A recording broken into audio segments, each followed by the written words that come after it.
내 도장, 내 서류 당장 돌려줘요.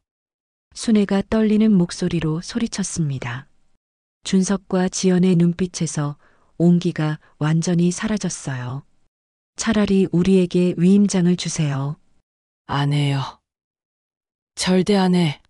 순애의 절규가 거실을 울렸습니다. 그 순간 시야가 흔들리며 의식을 잃어가는 순애. 이노야, 마지막 힘으로 아들을 불렀어요. 액자 속 남편의 미소가 번지며 조심해야. 하고 말하는 것 같았습니다. 이제 곧 사연이 시작됩니다. 언제나 여러분들의 구독과 좋아요를 기다립니다. 구독과 좋아요를 눌러주세요. 사연을 만드는데 큰 힘이 됩니다. 감사합니다. 서울 외곽 신도시의 아침은 언제나 깔끔했습니다. 높은 아파트들이 줄지어 서 있는 모습이 마치 군인들처럼 반듯해 보였죠. 그중 한 동 1204호, 순애는 창가에 서서 낯선 풍경을 바라보고 있었습니다. 70년을 살아오며 처음 맞는 아파트 생활이었어요. 참 깨끗하긴 하네. 순애는 혼잣말을 중얼거리며 현관 쪽을 돌아보았습니다. 문 옆 신문거리에는 입주를 환영합니다라는 정중한 안내문이 꽂혀 있었어요. 관리사무소에서 준비한 듯한 깔끔한 편지지에 또박또박 적힌 글씨가 정성스러워 보였습니다. 엘리베이터를 타고 내려가면서 순애는 벽에 붙은 여러 공지사항들을 살펴보았어요. 반상회 공지, 경로당 요가 시간표, 단지 내 행사 안내까지. 달동네 연립에서는 볼 수 없던 체계적인 모습들이었죠. 모든 것이 정해진 시간에 정해진 방식으로 운영되는 듯 했습니다.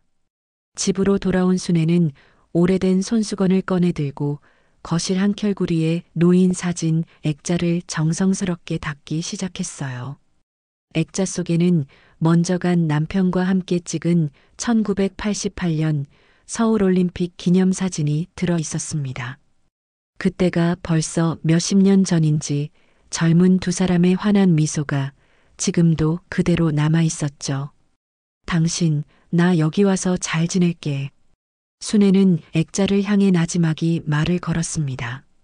약수터도 가고 주말엔 민호가 온대. 걱정하지 마라. 남편 얼굴을 쓰다듬듯 액자 유리를 조심스레 닦으며 이런저런 이야기를 나누었어요.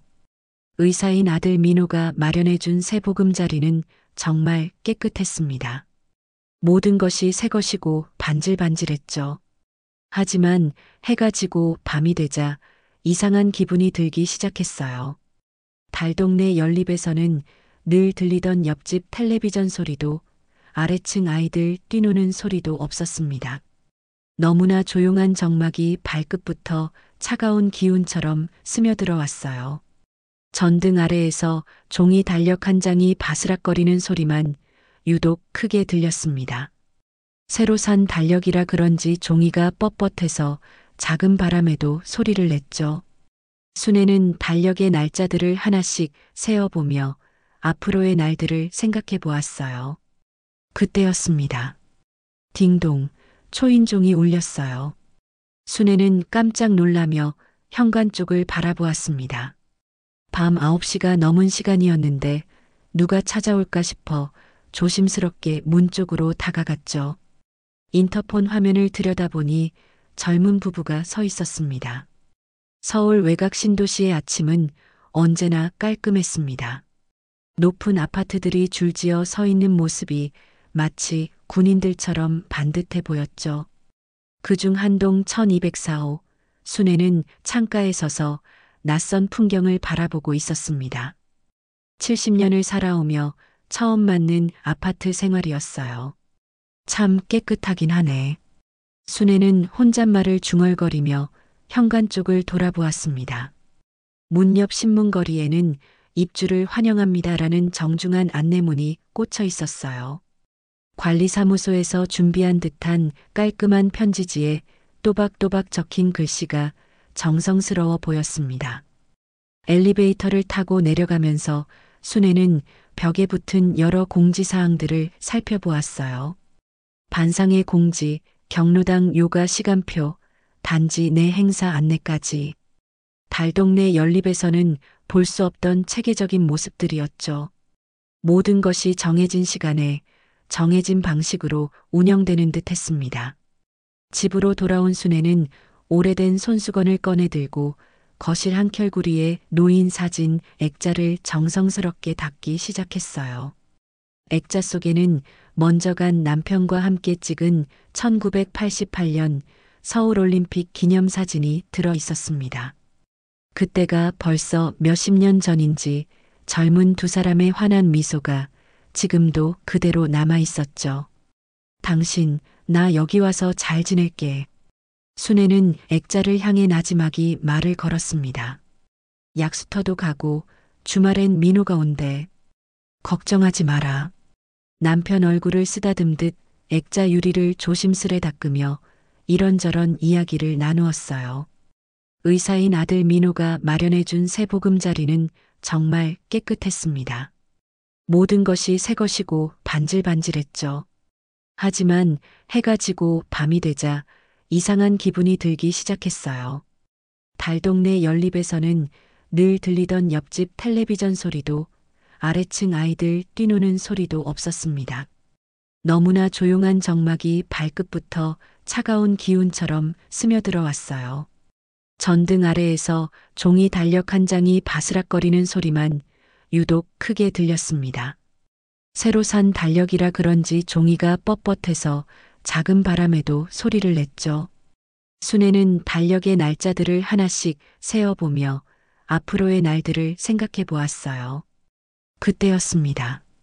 딩동, 초인종이 울렸어요. 순애는 깜짝 놀라며 현관 쪽을 바라보았습니다. 밤 9시가 넘은 시간이었는데 누가 찾아올까 싶어 조심스럽게 문 쪽으로 다가갔죠. 인터폰 화면을 들여다보니 젊은 부부가 서 있었습니다. 3챕터 새로운 세계로의 진입 가족보다 낯선 규칙.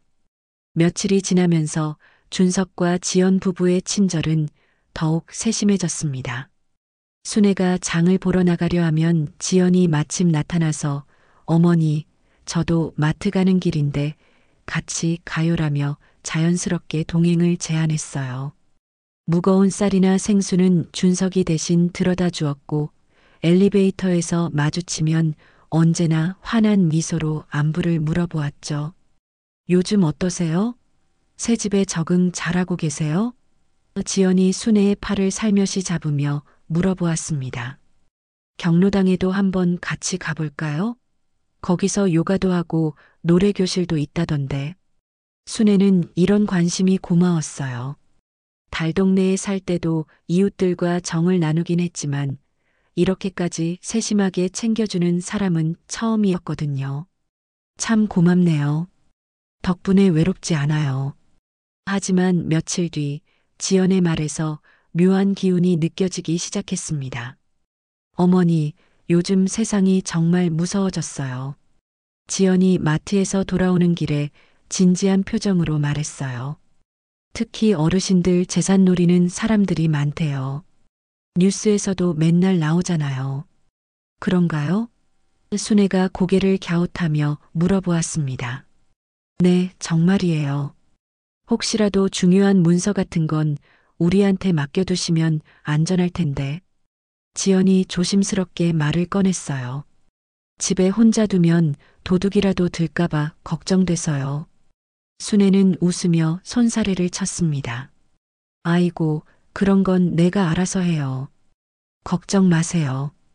그런데 다음날 엘리베이터에서 우연히 들은 대화가 순애의 귓가에 걸렸어요. 준석이 지연에게 작은 목소리로 말하는 것이었습니다. 보상 뜨면 억 단위야. 등기부 확인해 보니까 아직 할머니 명의래. 지연이 대답했습니다. 위임장만 받으면 끝이지. 아들이 의사라고 하니까 바쁘다잖아. 순애의 심장이 갑자기 두근거리기 시작했어요. 내가 이상하게 듣는 건가 하는 생각이 들었지만 그들의 대화 내용이 자꾸 머릿속에서 맴돌았죠. 보상이라니, 위임장이라니. 이게 무슨 말인지 정확히 알 수는 없었지만 뭔가 자신과 관련된 이야기인 것 같았어요.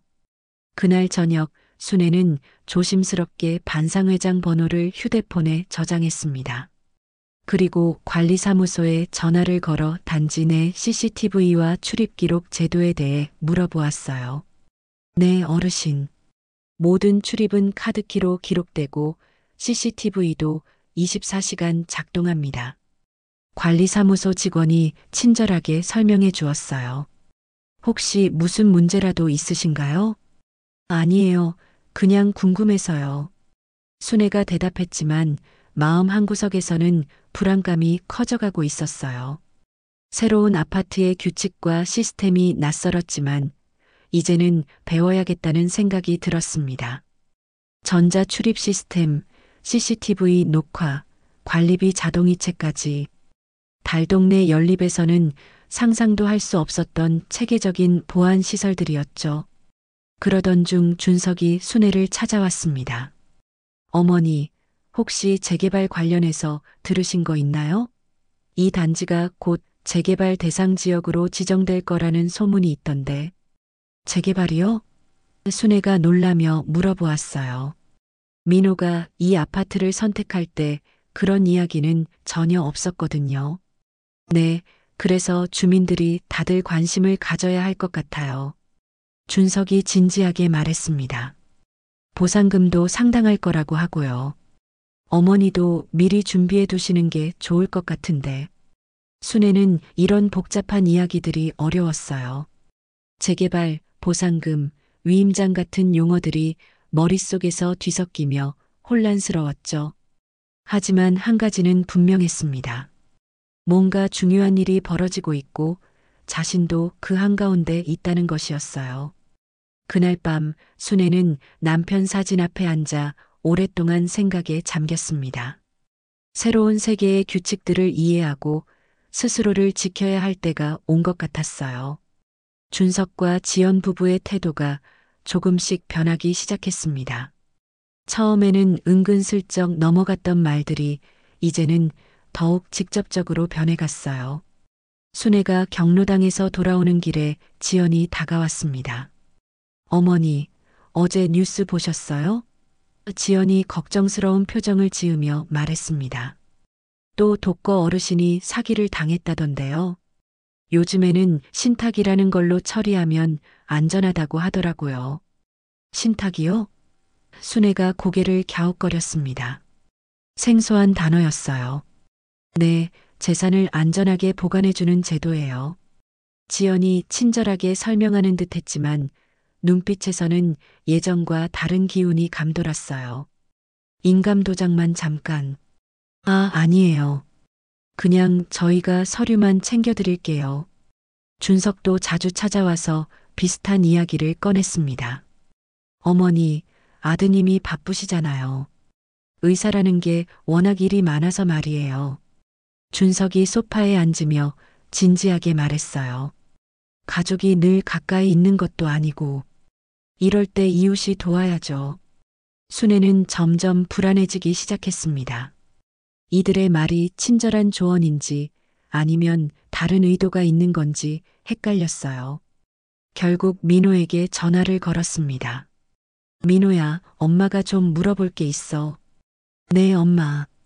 무슨 일이에요? 수화기 너머로 민호의 바쁜 숨소리가 들렸어요. 맞은편 이웃들이 신탁이라는 걸 하라고 하는데 그게 뭔지 모르겠어. 엄마, 지금 학회 준비에 당직까지 겹쳐서 정신이 없어요. 민호가 급한 듯 대답했습니다. 오해하지 마세요. 요즘 좋은 이웃 만나기가 얼마나 힘든데. 걱정 말고 푹 쉬어요. 수화기 너머 아들의 숨가쁜 목소리를 들으며 순애는 서운함이 밀려왔어요. 자신의 걱정을 제대로 들어주지도 않고 바쁘다는 말만 반복하는 아들이 야속했죠. 그래, 의사니까 바쁘겠지. 하지만 엄마 말 정도는 들어줄 수 있잖아. 그날 저녁 순애는 경비실에 들러 택배 수령 기록을 확인해 보았습니다. 새 아파트 시스템이 궁금하기도 했고 혹시 모를 일에 대비해서 알아두고 싶었거든요.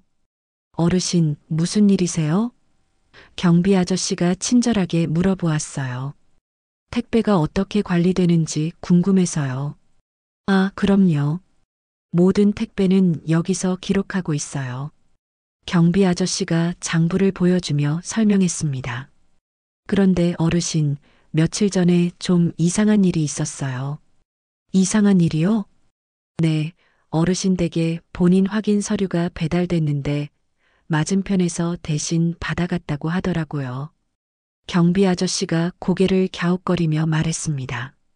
이름이 비슷해서 착오가 있었다고 하는데 좀 이상했어요. 순애의 등줄기를 식은땀이 타고 내렸습니다. 본인 확인 서류를 왜 이웃이 대신 받았을까요? 그것도 자신도 모르게 말이에요. 그 서류 어디 있어요? 순애가 떨리는 목소리로 물어보았어요. 맞은편 분들이 가져가셨는데 아직 전달 안 받으셨나요? 경비 아저씨도 의아해했습니다. 순애는 서둘러 집으로 올라갔습니다. 현관문을 열고 들어서면서 이상한 느낌이 들었어요. 뭔가 평소와 다른 기운이 감돌았죠. 거실을 둘러보니 장롱이 살짝 열려 있었습니다. 분명히 아침에 나갈 때는 꼭 닫아뒀는데 말이에요. 설마. 순애는 급하게 액자 뒤를 확인해 보았습니다. 거기에 숨겨둔 봉투가 있어야 할 자리가 비어 있었어요. 남편이 당부했던 중요한 서류들, 토지 등기부와 인감증명서, 은행 통장 복사본들이 모두 사라진 것이었습니다. 그때 현관 초인종이 울렸어요. 인터폰을 보니 준석과 지연이 서 있었습니다. 평소와 달리 표정이 굳어 있었어요. 순애는 떨리는 손으로 문을 열었습니다. 어머니, 놀라지 마세요. 준석이 들어서며 말했습니다. 저희가 빼돌린 거 아니에요. 지연도 뒤따라 들어오며 덧붙였어요. 그냥 안전한 데에 두려고 그랬어요. 이런 서류는 집에 두면 위험해요. 세상이 어떤 줄 아세요? 순애는 이제서야 모든 게 명확해졌습니다. 이들의 과한 친절, 신탁 이야기, 그리고 사라진 서류들. 모든 것이 계획된 일이었던 거죠. 순애는 떨리는 목소리로 물어보았습니다.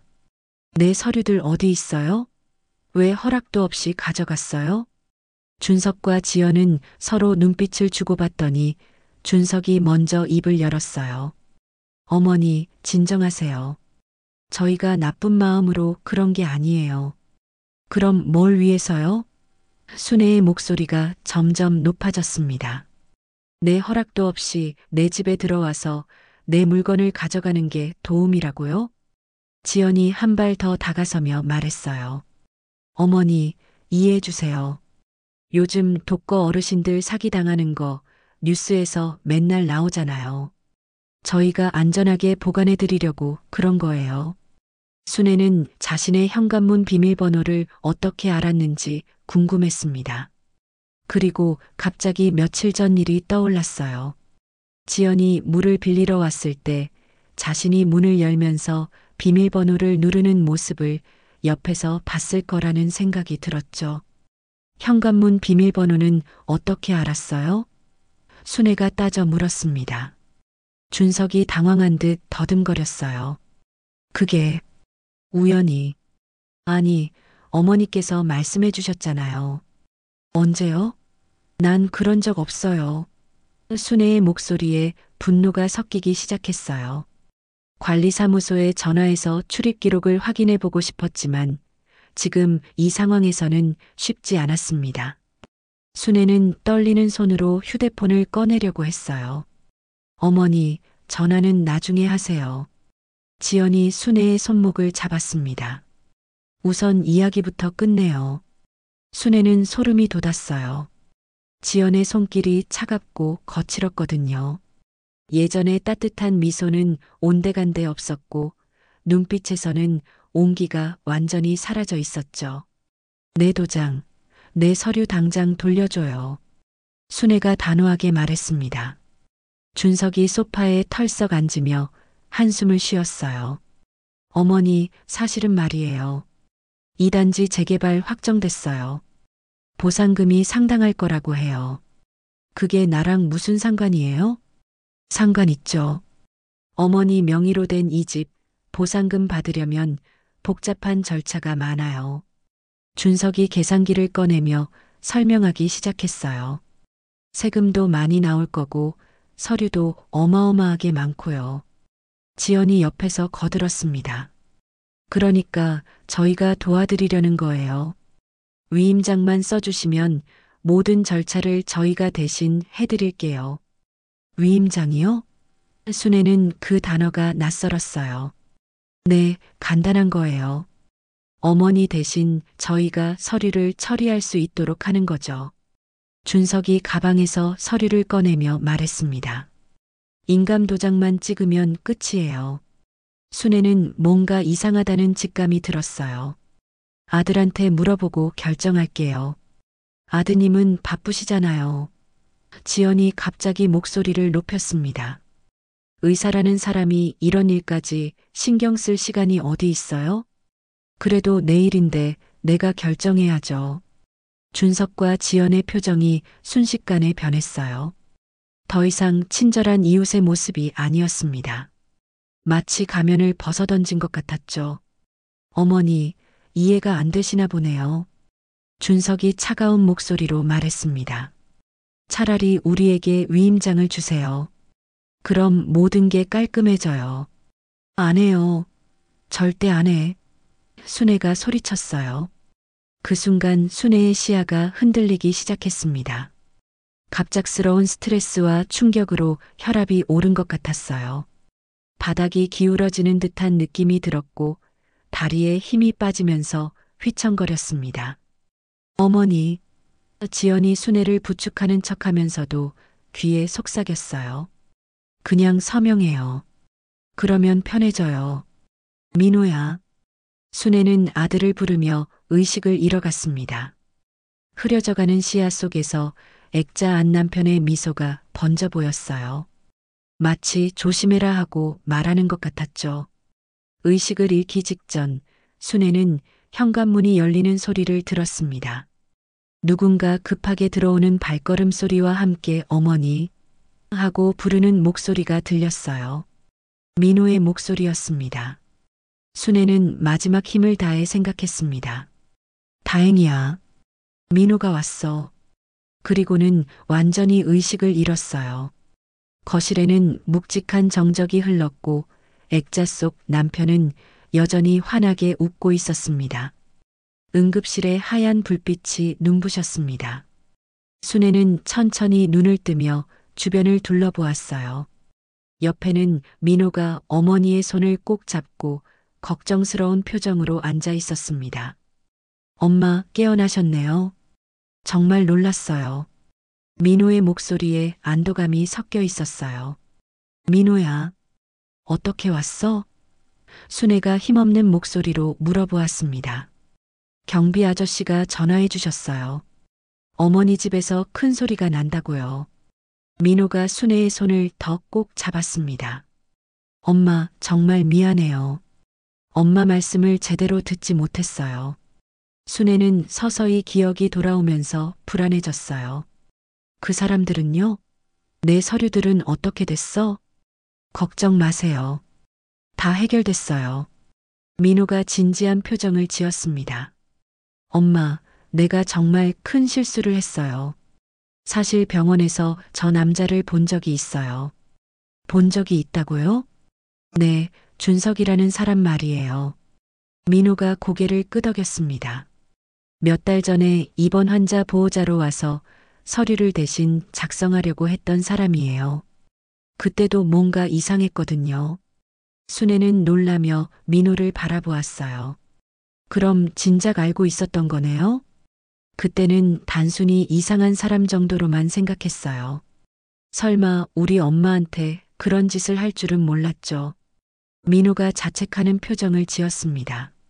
내가 엄마 말을 제대로 들었어야 했는데. 순애는 아들의 손을 꼭 잡았어요. 괜찮아, 민호야. 나도 배울게. 이제는 혼자서도 잘할 수 있을 거야. 민호는 어머니가 의식을 잃은 후 벌어진 일들을 차근차근 설명해 주었어요.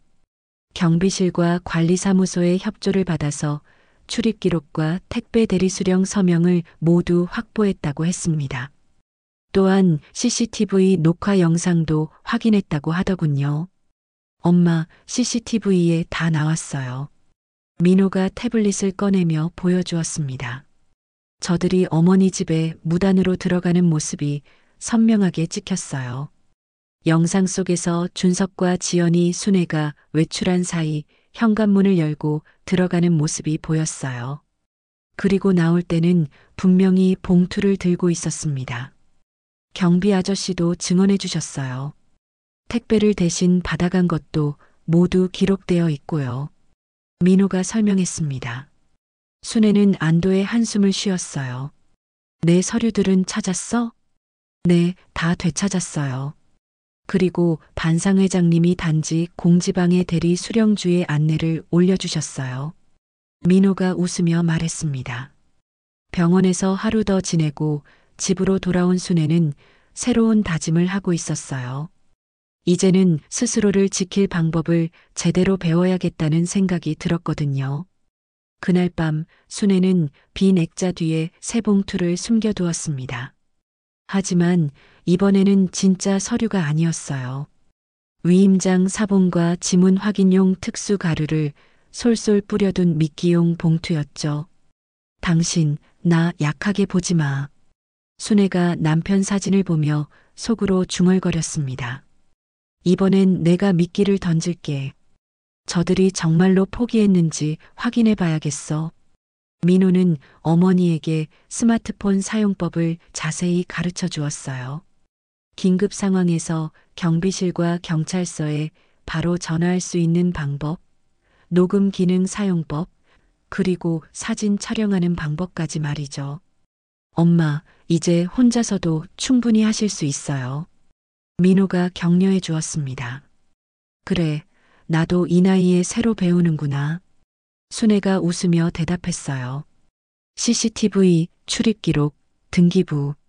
내 손으로 지키는 법을 제대로 익혀야겠어.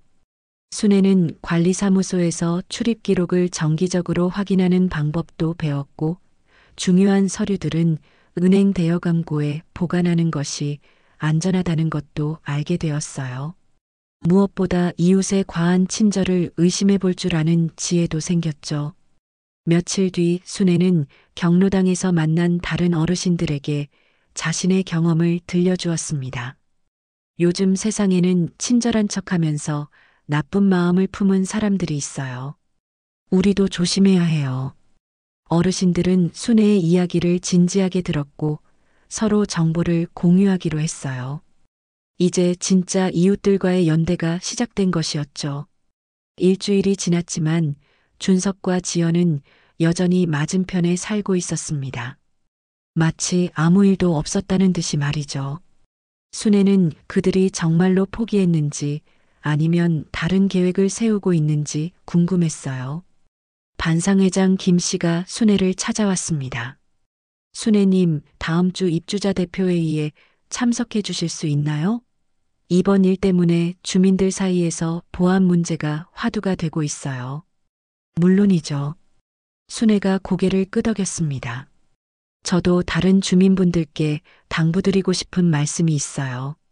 회의 당일 단지 내 회의실에는 여러 주민들이 모여 있었어요. 순애는 민호와 함께 참석했고 놀랍게도 준석과 지연도 나타났습니다. 마치 자신들도 피해를 당한 주민인 양 당당하게 자리를 잡고 앉아 있었죠. 오늘 회의는 최근 발생한 보안 문제에 대해 논의하기 위해서입니다. 반상회장이 회의를 시작했어요. 특히 독거 어르신들을 대상으로 한 사기 행위에 대해서 말이죠. 준석이 손을 들고 발언권을 요청했습니다. 저희도 이런 일이 생겨서 정말 안타깝게 생각해요. 앞으로는 더욱 조심해야겠다는 생각이 듭니다. 순애는 그의 뻔뻔함에 놀랐어요. 마치 자신들이 선량한 이웃이라는 듯이 연기하고 있었거든요. 제가 한 말씀 드려도 될까요? 순애가 조용히 일어섰습니다. 모든 사람들의 시선이 순애에게 집중되었어요. 순애는 침착하게 테이블 위에 작은 봉투를 올려놓았습니다.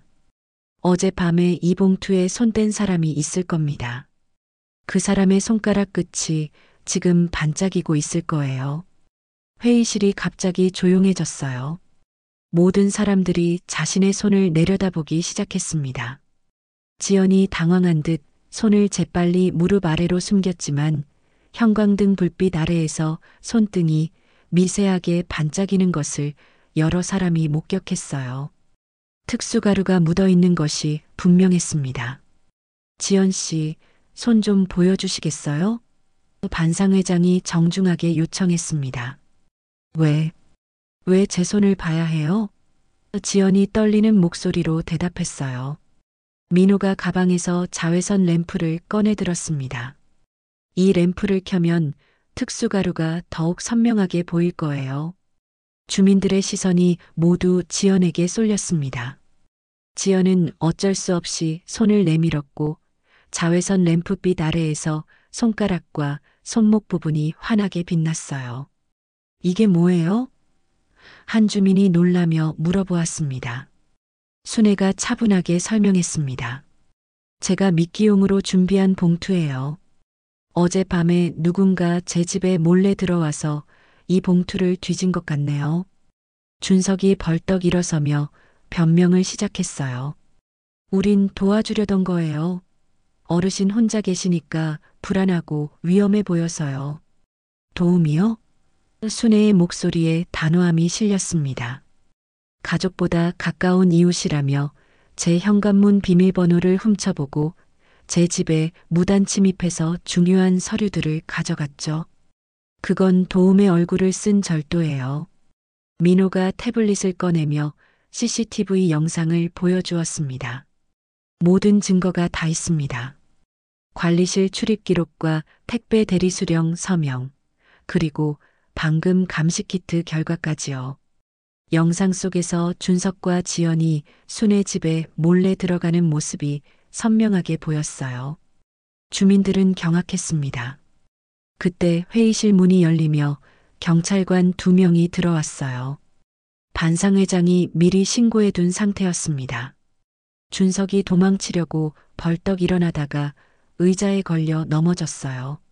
지연은 울먹거리며 핑계를 대기 시작했습니다. 우리도 당한 적이 있어요. 지연이 소리쳤습니다. 재개발 보상금 사기를 당해서 그래서 이런 일이 또 생기면 안 된다고 생각했어요. 순애는 조용히 고개를 저었습니다. 그래서 또 다른 노인을 밟으려고 했나요? 순애의 목소리는 낮지만 단단했어요. 본인들이 상처받았다고 해서 다른 사람에게 상처를 주는 게 정당화되는 건 아니에요. 회의실이 숙연해졌습니다. 순애는 계속 말을 이어갔어요. 상처가 상처를 낳으면 우리 동네가 무너져요. 진짜 이웃이라면 서로를 지켜주는 거지 이용하는 게 아니잖아요. 경찰관이 준석과 지연에게 수갑을 채우며 말했습니다. 무단 침입, 절도 혐의로 동행해 주시기 바랍니다. 준석이 끌려가면서도 소리쳤어요. 우린 정말 도우려고 했어요. 하지만 아무도 그의 말을 믿지 않았습니다. 모든 증거가 명백했고 그들의 행동은 도움이 아닌 범죄였거든요. 형광등 소음만이 조용한 회의실을 채웠고 주민들은 모두 깊은 생각에 잠겼습니다. 진짜 이웃이 무엇인지 그리고 어떻게 서로를 지켜나가야 할지에 대해서 말이죠. 며칠 뒤 단지 곳곳에는 새로운 변화가 시작되었습니다. 공지판에는 반상회장이 직접 작성한 안내문이 붙어 있었어요. 대리수령 금지, 위임장 보관주의, 경비관리실 상시 확인이라는 문구가 굵은 글씨로 적혀 있었습니다. 관리사무소에서도 새로운 규칙을 만들었어요. 택배나 우편물은 반드시 본인이 직접 수령해야 하고 대리 수령이 필요한 경우에는 미리 관리사무소에 신고하도록 했습니다. 또한 출입 기록을 주민들이 언제든지 확인할 수 있도록 시스템을 개선했죠. 경로당에서는 순애가 작은 영웅이 되어 있었습니다. 어르신들이 박수를 보내며 말했어요. 순애 할매, 정말 멋져. 우리도 배워야지. 맞아. 요즘 세상에는 혼자 당하면 안 되겠어. 옆자리 할머니가 고개를 끄덕였습니다. 우리도 서로 정보 공유하고 조심해야겠네. 순애는 자신의 경험을 다른 어르신들과 나누었어요. 스마트폰 녹음 기능 사용법, 중요 서류 보관법, 그리고 의심스러운 상황에서 대처하는 방법까지 말이죠. 이제는 가르치는 사람이 되어 있었습니다. 가장 중요한 건 혼자 결정하지 말고 꼭 가족이나 믿을 만한 사람과 상의하는 거예요. 순애가 당부했습니다. 아무리 친절해 보여도 성급하게 믿으면 안 돼요. 민호는 약속한 대로 매주 토요일 저녁을 비워서 어머니와 시간을 보냈습니다. 이제는 단순히 안부를 묻는 것이 아니라 진짜 대화를 나누었어요. 순애가 겪은 일들, 새로 배운 것들, 그리고 앞으로의 계획까지 함께 이야기했습니다. 엄마, 진짜 이웃은 말로만 가깝다고 하는 게 아니더라고요. 민호가 국수를 먹으며 말했습니다. 우리가 서로 지켜보는 눈, 그게 진짜 이웃 아닐까요? 그러게 말이야. 순애가 웃으며 고개를 끄덕였어요. 나도 생각이 바뀌었어. 가족보다 가까운 이웃이라는 말, 이제는 이렇게 고칠래. 어떻게요? 가족처럼 책임지는 이웃만이 진짜 가까운 이웃이라고. 순애의 말에 민호가 환하게 웃었습니다. 새로 이사온 맞은편 집에는 젊은 부부가 들어왔어요. 하지만 이번에는 달랐습니다. 순애는 조심스럽게 관찰하면서 천천히 관계를 만들어가고 있었어요. 적당한 거리를 유지하면서도 진심 어린 관심을 보이는 법을 배웠거든요. 안녕하세요. 이사 오느라 고생 많으셨어요. 순애가 새 이웃에게 인사를 건넸습니다. 혹시 도움이 필요한 일 있으면 언제든 말씀해 주세요. 하지만 예전처럼 지방까지 드리거나 개인적인 정보를 쉽게 알려주지는 않았어요. 친절하되 신중하게 도움을 주되 경계는 지키면서 말이죠. 창가에 놓인 남편의 액자 뒤에는 더 이상 중요한 봉투가 없었습니다. 대신 작은 메모 한 장이 붙어 있었어요. 내 서류는 내 손으로, 내 마음은 함께 나눌 사람에게라고 적혀 있었습니다. 진짜 중요한 서류들은 이제 은행 대여금고에 안전하게 보관되어 있었어요. 순애는 정기적으로 확인하러 다니면서 자신만의 관리 방법을 터득했습니다. 누구에게도 의존하지 않고 스스로 지킬 수 있는 힘을 기른 것이었죠. 어느 봄날 따뜻한 햇살이 거실을 가득 채웠습니다. 순애는 남편 사진을 보며 환하게 웃었어요. 여보, 이번엔 내가 지켰어. 순애가 사진을 향해 나지막이 말했습니다. 그리고 많은 걸 배웠어. 사람과 이웃의 차이, 친절과 이용의 경계, 그리고 연대의 진짜 의미를 말이야. 창밖으로는 단지 내 어린이 놀이터에서 아이들이 뛰어노는 소리가 들렸어요. 경로당에서는 어르신들이 모여서 이야기꽃을 피우고 있었고, 산책로에서는 주민들이 서로 인사를 나누며 걸어다니고 있었습니다. 진짜 이웃의 모습이었어요. 서로를 이용하려고 하지 않고 진심으로 걱정해주고 필요할 때 도움을 주되 선을 넘지 않는 관계 말이죠. 순애는 이제 더 이상 외롭지 않았습니다. 새로 배운 지혜와 경험, 그리고 진짜 이웃들과의 연대감이 있었거든요. 70년을 살아오면서 가장 어려운 시련을 겪었지만 그 덕분에 더 강해질 수 있었어요. 저녁이 되자 순애는 달력을 보며 내일 할 일들을 정리했습니다.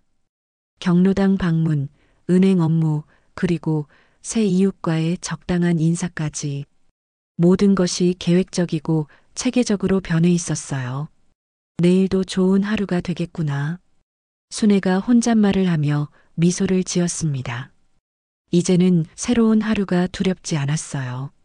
스스로를 지킬 힘이 생겼고 진짜 이웃들이 곁에 있었으니까요. 밤이 깊어가며 단지는 고요해졌지만 순애의 마음은 평온했습니다. 진짜 평화를 찾은 것이었죠.